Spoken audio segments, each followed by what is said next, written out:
ఏం చంద్రబాబు ఏం చేశాడు అంటున్నారా? చంద్రబాబు రాష్ట్రాన్ని ఎడగొట్టినాక రూపాయి ఆదాయం లేకపోయినా తండ్రి వాళ్ళ మామగారు 70 రూపాయలు పెన్షన్ ఇస్తే మరి వైఎస్ రాజశేఖర రెడ్డి గారు 200 పెన్షన్ ఇస్తే 100కి 500 లెక్క 1000 రూపాయలు పెన్షన్ ఇచ్చాడు. ఇప్పుడు 200కి 2000 పెన్షన్ ఇస్తున్నాడు. అలాంటి పరిస్థితిలో రాష్ట్రాన్ని పరిపాలించాలా? ముసలోళ్ళు అభివృద్ధి అవ్వాలన్నా, నిరుద్యోగ సమస్య పోవాలన్నా, రాజధాని కట్టాలన్నా, గోదావరి నీళ్లు రావాలన్నా చంద్రబాబుకే ఓటేయాలా? చంద్రబాబు డిఫరెంట్ గా ఈసారి ముఖ్యమంత్రి అవుతారు.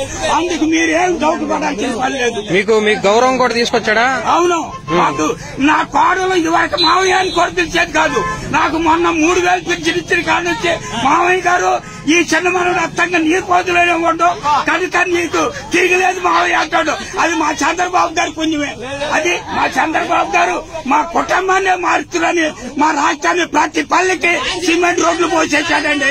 ప్రతి పల్లెకి ఇంటింటికి ఎవరైనా సరే ఇల్లు కట్టుకోండి. వైఎస్ఆర్ లేదు, కమ్యూనిస్ట్ లేదు, ఏది లేదు, మొత్తం ఇల్లు కట్టుకోవాలని ముత్తెనపల్లి మాలపల్లి మొత్తం కూడా ఇల్లు కట్టడం జరిగింది. సందు రోడ్లు పోయటం జరిగింది. ఈసారి మా పల్లె మొత్తం ఖచ్చితంగా చంద్రబాబు గారినే ముఖ్యమంత్రిగా ఎన్నుకుంటాం.